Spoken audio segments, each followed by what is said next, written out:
रेल्वेचा इतिहास. इंग्लंडमध्ये दळणवळणासाठी रेल्वेचा वापर सुरू झाला.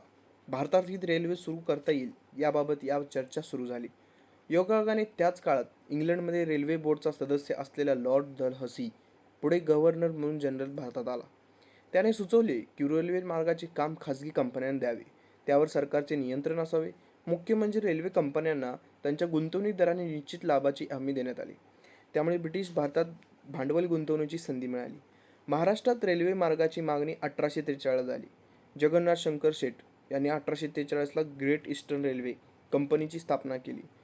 संस्थापक नाना शंकर शेठ, जमशेदजी जिजाबाई, सुप्रीम कोर्टाचे मुख्य न्यायाधीश सर पेरी आणि 1844लाच रेल्वे योजनेची परवानगी सरकारकडे मागितली.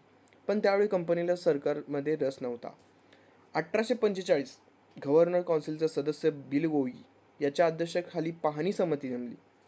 त्याच वेळी लंडनमध्ये वॉर्न कॉर्पोरेशनच्या नेतृत्वाखाली एक कंपनी स्थापित केली. तिला भारतात लोहमार्ग उभारण्याची परवानगी दिली. एकूण भांडवलापैकी 35 लाख कंपनीचे व 15 लाख मुंबईचे. नाना शंकर शेठ यांच्या नेतृत्वाखाली 1.5 महिन्यात 15 लाख जमा झाले. लगेचच मुंबई ते कल्याण रेल्वे मार्गाला परवानगी मिळाली. 1849 भारतामध्ये भारत मंत्र्यांनी ईस्ट इंडिया रेल्वे कंपनीची व the great India peninsula railway company यांच्याशी रेल्वे मार्ग बांधणीचा करार केला. या कंपन्यांच्या त्यांच्या गुंतवणुकीमुळे 99 वर्षासाठी 5% लाभाची हमी मिळाली. कंपनीला आवश्यक ती जमीन तेवढ्याच काळासाठी निःशुल्क मिळाली. करार संपल्यावर त्या शासनाच्या ताब्यात येतील असे ठरले. रेल्वे कंपन्यांची टपाल निःशुल्क नावे, सैन्याची ने-आण आणि त्यांची शस्त्रास्त्र सवलतीच्या दरात नावे असेही ठरले. 16 एप्रिल 1853 मुंबई ते ठाणे पहिली रेल्वे. यात 14 डबे, 3 इंजिन, 400 निमंत्रित व्यक्ती. नंतर हा मार्ग पुढे कल्याणपर्यंत वाढवला. 1855 वेळेस कोलकाता ते राजीनाम मार्ग वाहतुकीसाठी खुला झाला होता. निश्चितच नफ्याची संख्या 1865 पर्यंत चालली आणि नंतर सरकारी कायम स्वतः हाती घेतले. प्रतिवर्ष 300 मैल या गतीने 10,000 मैलाचा रेल्वे मार्ग हा बांधला. ही पद्धत 1882 पर्यंत चालली होती आणि त्यानंतर सरकारने सतत फायद्यात राहत रेल्वेचा विस्तार केला.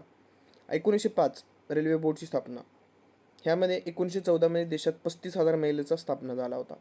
महाराष्ट्र 1857 मध्ये रेल्वेमध्ये मुंबई सरकारने लोहमार्ग उभारण्याची व जमीन संपादन करण्यासाठी रे प्रेस्कॉट यांच्या आदेशाखाली रेल्वे मंडळी स्थापन झाली. हे रेल्वे मार्गाच्या ब्रिटिशांचे हेतू आपल्या वसाहतीच्या संरक्षणासाठी सैन्याची दलक आवश्यक व आयात निर्यात व्यापाराला उत्तेजन कसे मिळावे. भारतीय रेल्वेचे संयोजक R.M. स्टीव्हन्सन यांनी सांगितले. परिणाम आर्थिक. रेल्वेचे आर्थिक शब्द योगदान एक क्रांतीच होती. महत्त्वाची बंदरे, शहरे, कारखाने एका ठिकाणी जोडलेली होती. पूर्वीच्या व्यापाराची शहरे मार्ग जोडली.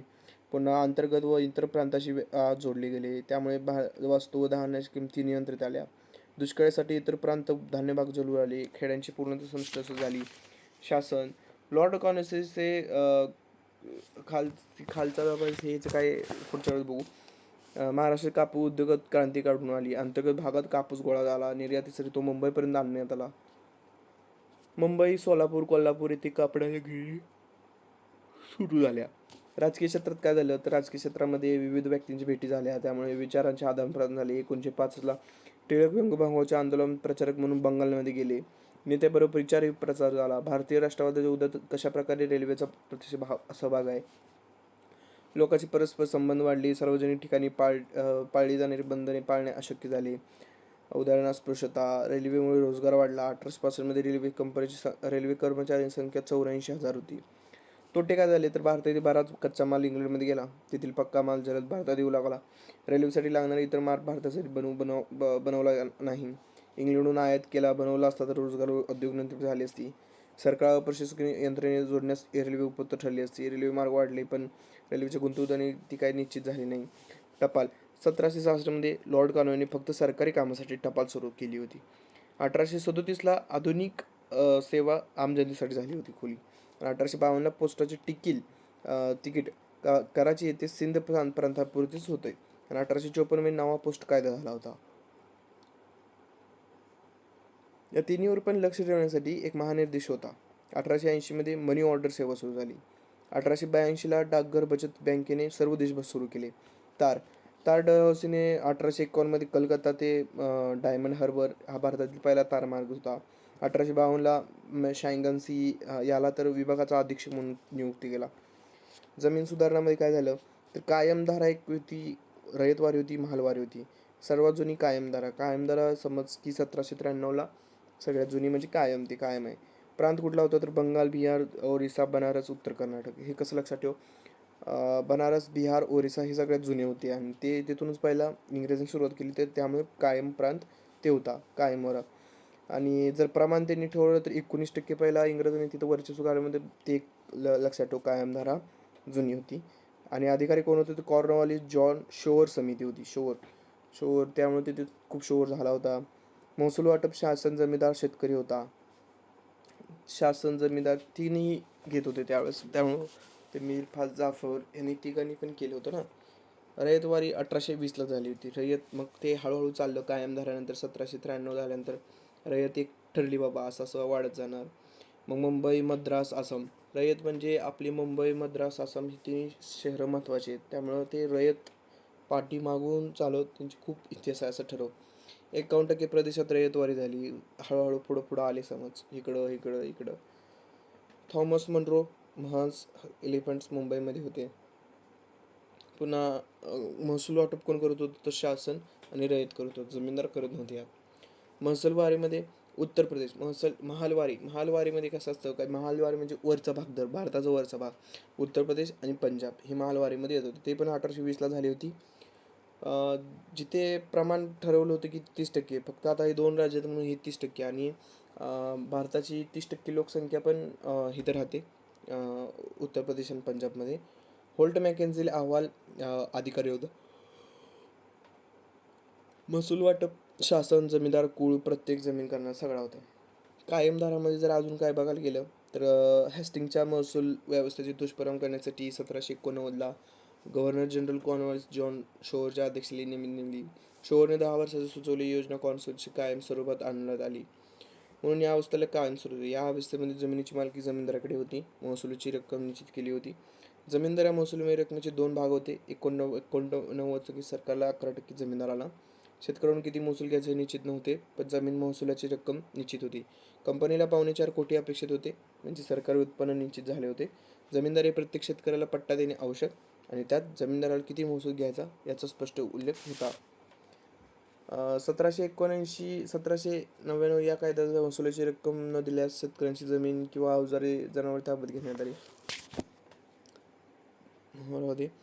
डेव्हिड रिकार्डो हा एक ब्रिटिश नागरिक होता, अर्थतज्ञ होता. तो थॉमस माल्थस, ॲडम स्मिथ आणि जेम्स मिल यांच्यासारखा एक निबंध त्यात त्याचा उल्लेख केला. नंतर अर्थशास्त्राचे प्रसिद्ध सिद्धांत लिहिला. पुन्हा भारतावर शासन करणाऱ्या ब्रिटिश अधिकाऱ्याने तत्कालीन थिंक टँकवर या विचाराचा प्रभाव असल्याने कायमधारा पद्धतीत बदल कसा करावा त्यांनी पटवून सांगितले. तसंच रिकार्डो या मुक्त व्यापाराचा पुरस्कर्ता होता. हे म्हणताना त्याने त्यात कॉम्पिटेटिव्ह ॲडव्हान्टेजचा पुरस्कार केला. यात प्रत्येक राष्ट्राने सर्व वस्तूचे उत्पादन न घेता काही उत्पादने आयात केली तर ती स्वस्त पडतील. रिकार्डो याच्या राष्ट्रीय औद्योगिक धोरणामुळे मुख्य ध्येय स्वतःच्या देशाबरोबर इतर राष्ट्रही उत्पादन व उद्योगधंदे विकासाला प्रोत्साहन मिळाले. अलीकडच्या WTO आणि OECD सारख्या संघटनांच्या स्थापनेमागे रिकार्डोच्या या सिद्धांताचा महत्त्वाचा मानला जातो. महालवारी पद्धत धरली तर भूमीवर अधिकार संपूर्ण गावाचा, याला म्हणतात बॉडी ऑफ अ कोशेअर्स महालवारीला. आणि भूमी करायची जबाबदारी संपूर्ण गावाची होती.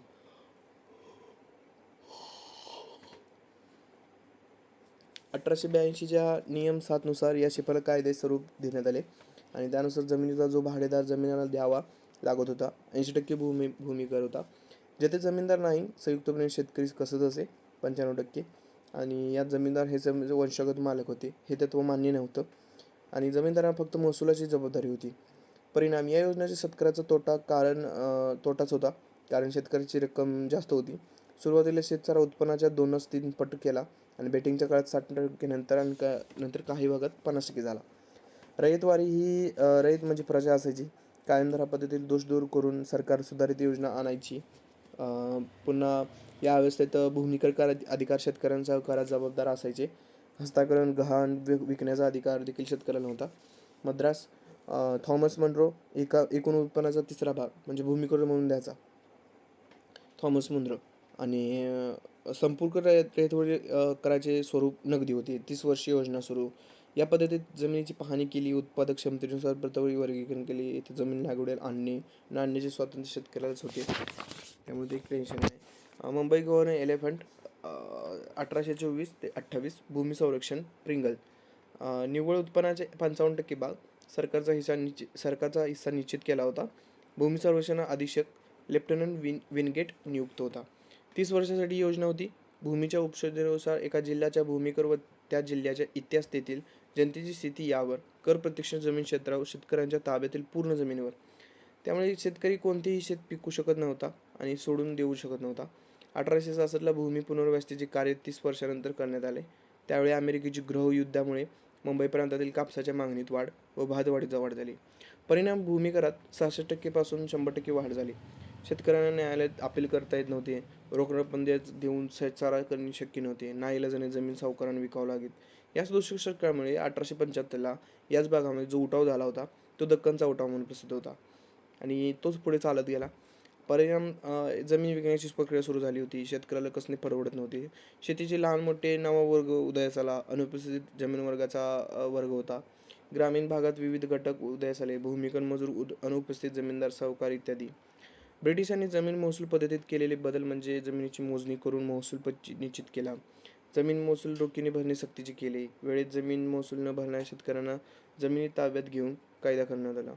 सर्व शेतकऱ्यांनी जमीन महसूल वेळेत भरणे सक्तीचे केले आणि ब्रिटिशांनी भारतीय शेतकऱ्यांना नगदी पिकांचे उत्पादन घेण्याची सक्ती करण्याचा प्रयत्न केला, पण याद्वारे ब्रिटिशांना प्रचंड नफा मिळू लागला. दुष्काळाबाबतचे विविध आयोग.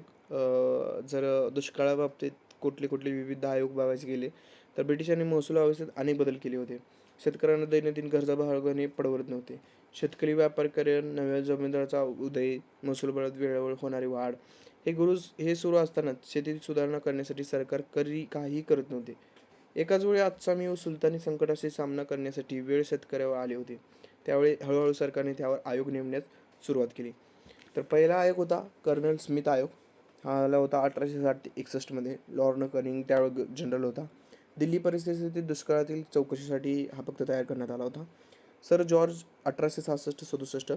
John Lawrence. ओरिसातील दुष्काळातील स्थापना सरकारवर, पण दुष्काळ पीडितांना मदत करण्याची जबाबदारी आहे. हा कॉम्पेल आयोग बनला होता. स्ट्रॅची आयोग जर विचार केला तर 1878 ते 80मध्ये. Lord Ripon. करात सूट द्यावी, उपासमारीचे काम द्यावे, रिलीफ कॅम्पमध्ये भोजन, धान्य व पैशाची मदत करावी. दुष्काळासाठी मदतीचा जास्त भार प्रांतावर होता. स्ट्रॅची आयोगाच्या शिफारशीनुसार 1883ला दुष्काळ संहिता निर्माण झाली. जेम्स लॉयल आयोग जर विचार केला तर 1857ला. एल्गिन दुसरा आणि मॅकडोनल आयोग 1900. लॉर्ड